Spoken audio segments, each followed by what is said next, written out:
It was raining that morning, not a downpour, just a cold, steady drizzle that made everything feel a little heavier. I was already awake before the sun, staring at the cracked ceiling of my bedroom, listening to the creaks of footsteps above me. They didn't even bother whispering anymore. I heard the giggles. I heard my sister's voice say, "Should we put the candles in it or just leave it empty?" And then laughter. Cruel, casual, like the sound of teeth breaking. I didn't move from the mattress on the floor. No pillow, no blanket, no comfort. My back was sore from sleeping directly on the hardwood, and the duct tape around the corner of the window flapped quietly in the breeze. I was 23. It was my birthday. But birthdays don't mean anything in this house, not for me. The smell of pancakes came from the kitchen, syrup, cinnamon, and bacon. My stomach tightened. I couldn't remember the last time I had a full meal here. I sat up slowly and pulled on the same sweatshirt I wore yesterday, still damp from washing it in the sink. My son, Caleb, was still asleep next to me, his knees curled tight to his chest, thin arms wrapped around his teddy bear that was missing an ear. He'd asked me last night, "Will there be cake tomorrow, Mom?" I told him maybe. That was the best I could do. Please subscribe to our channel and tell us in comments from where are you watching this video. I tiptoed past him and opened the bedroom door. Immediately, my sister Brielle stood at the end of the hallway, smirking. She was in one of her glittery robes, hair wrapped up, holding a mug that said, "World's Favorite Daughter." "Oh, wow," she said, eyes scanning me like I was roadkill. "It's the birthday garbage. How festive." My mom was in the kitchen, wearing actual pearls, and pouring orange juice into a champagne glass. "Don't let her eat," she said, not even looking up. "We're saving the good stuff for dinner." I stood there quietly. I didn't speak. I didn't cry. I was used to it. But I noticed something. The trash can by the back door was open, and next to it was a large, unused black trash bag. Not full, empty, waiting. Something sank in my chest. Brielle twirled toward the living room where my dad sat watching reruns, not even glancing in my direction.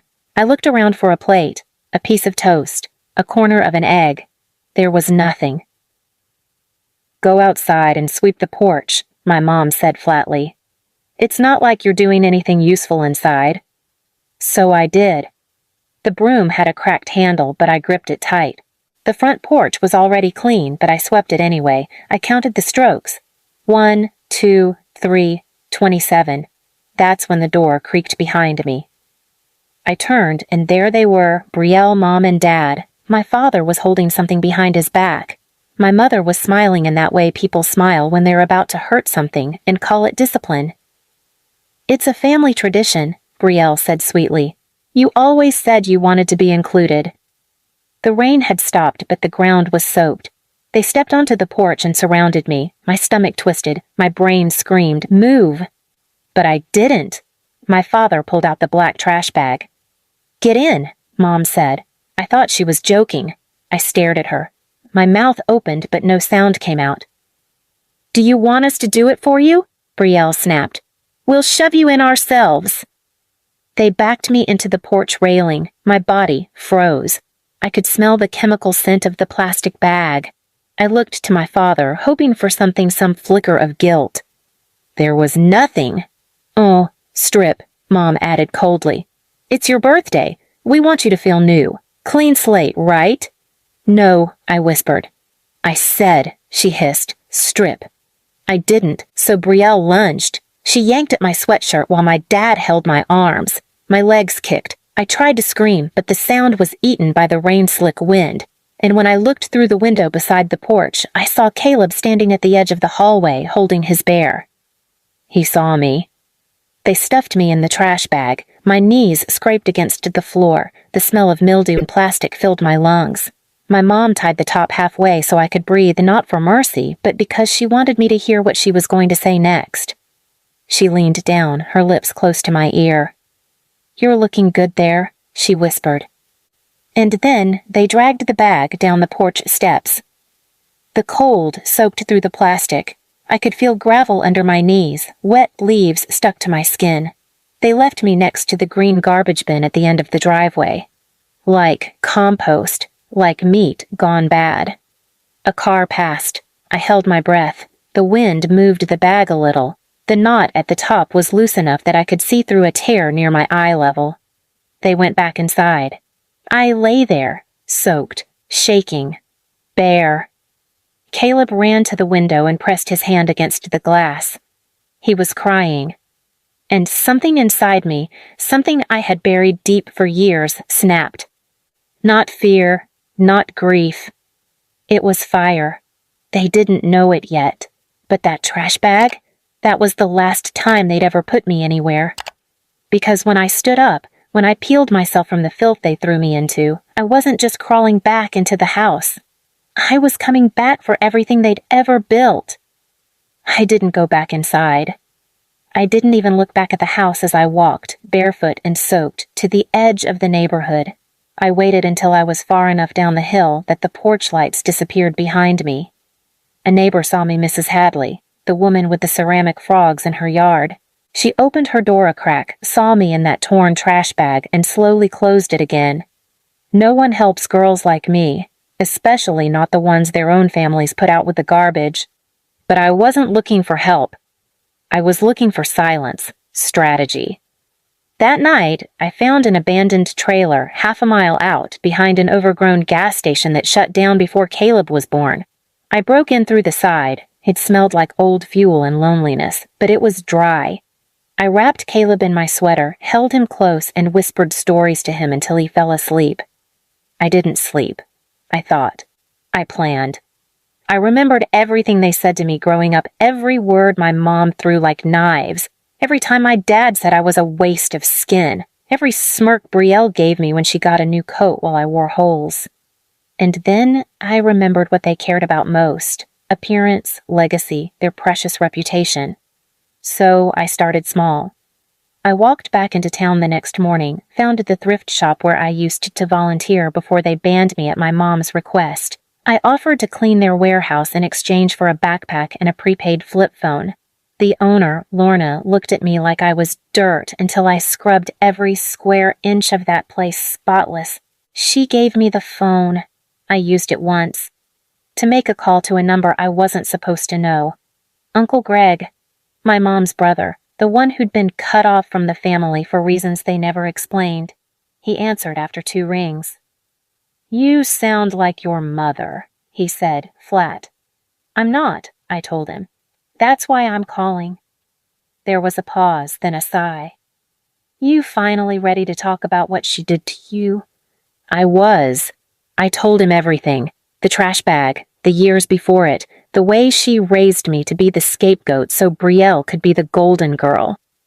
And then he told me something that shifted everything. "The deed to the house is still under Grandma's trust. Your mom never transferred it. She faked a signature." I stopped breathing for a second. "You're saying—" "I'm saying," he continued, "if someone challenged that with proof, and say, submitted a report to the state about the welfare of a minor being endangered, well, let's just say the trust wouldn't be renewed. The house would revert. To me. They'd lose everything. But I didn't act yet. First, I needed them comfortable, cocky. So I went back. I returned 3 days later, not to move in, but to stand across the street in a hoodie, watching as they laughed on the porch. My mom sipping wine, Brielle holding her new purse up for selfies, Dad grilling steaks. I smiled, because I'd already left a letter in the mailbox. A letter with no name, no fingerprints, no trace. Just the line. "You left the wrong one in the trash." And that was just the beginning. They didn't respond to the letter. Not out loud. But I could tell it rattled them. 2 days after I dropped it, my mom stopped posting her wine glass photos. Brielle deleted her birthday queen posts that had me blurred in the background face down on the porch. And my dad? He started locking the mailbox like someone was coming for something. They were right. But I wasn't rushing. I wanted them confident. I wanted them to keep bragging to neighbors about their beautiful family and how grateful they were to have just the one daughter who turned out right. Because every lie they told publicly was going to taste like vinegar when the truth snapped back. I started spending time with Uncle Greg in private. He helped me get a cheap lawyer who specialized in estate fraud. Nothing flashy, just a quiet man with thick glasses and a deep hatred for forged documents. I had my mom's old emails, screenshots from when she bragged to her friend Lisa about tricking the system and signing in place of that old witch to get the house finally in our name. It was enough. The lawyer filed 2 things on my behalf. 1, a challenge to the deed based on fraud which would freeze all transfers and flag the property for investigation. 2, a report to CPS with photos of my injuries from the trash bag, testimony from Uncle Greg about years of emotional abuse, and a list of neighbors who had witnessed my son being excluded, insulted, and left outside in storms while Brielle's dog slept on a heated pad. But that wasn't the revenge. That was just the match. The fire came next. I visited the house one last time, not to go in, just to watch from the sidewalk. I waited until it was sunset golden, quiet, just enough breeze to carry voices. I had Caleb with me. I held his hand tight as we stood across the street in the hoodie I first wore when I left. My mom stepped onto the porch, wine glass in hand. She saw me. And for the first time in my life, she looked afraid. She opened her mouth to say something, maybe to threaten, maybe to lie, but the mail truck turned down the block at that exact moment. The driver stopped at their mailbox, slid something in. My mom froze. Brielle came outside and asked, "What's wrong?" But she didn't answer. She just walked to the mailbox, slowly, opened it, and saw the envelope with her name. Inside, not court documents, not CPS files, not bank orders, just a photo. One photo. It was me. Inside the trash bag. Eyes red, plastic torn, knees bleeding, date and timestamp in the corner. And across the top of the image, printed in her own handwriting from an old birthday card she gave Brielle years ago, one I'd found in the basement after they left me outside. "You deserve the best the world has to offer."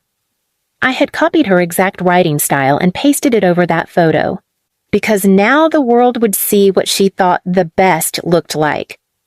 And I made sure that same photo was mailed to 5 other people: her church pastor, her work manager, her neighborhood HOA board, her old college friend she tried to impress on Facebook, and a local nonprofit she volunteered at every spring, the one that specialized in uplifting struggling mothers. She didn't know who sent them. She only knew they got them. She only knew they knew. Within a week, her job suspended her pending investigation. The church rescinded her invite to speak at the charity banquet. The HOA sent a public letter demanding she resign from the social committee. Brielle was dumped by her fiancé after he saw the story on a neighborhood gossip page. He wrote, "If this is what your family does to their own, I don't want to see what you do to mine." And my dad? He lost the house, because the trust was revoked. The title flipped back to Grandma's estate. And Grandma? She'd left a clause, one hidden line that only triggered in the case of fraud. In the event of illegal transfer, rights shall revert to the blood descendant who last resided on the property without ownership. That was me. I didn't kick them out. I let the state seize it. They got 72 hours. And when they drove away, I stood in the driveway with Caleb beside me, both of us wearing clean clothes, watching them load Brielle's glitter bags and my dad's old trophies into a borrowed van. My mom didn't say a word. But as she stepped into the car, she looked back at the porch. And I could see it in her eyes, not confusion, not anger, but something she never expected to feel for me. Fear. And just before the door shut, I walked over to the trash bins by the curb, lifted the lid, pulled out a brand new black trash bag, held it up, and smiled, because some things are better returned exactly how you found them. Please subscribe to our channel and tell us in comments from where are you watching this video.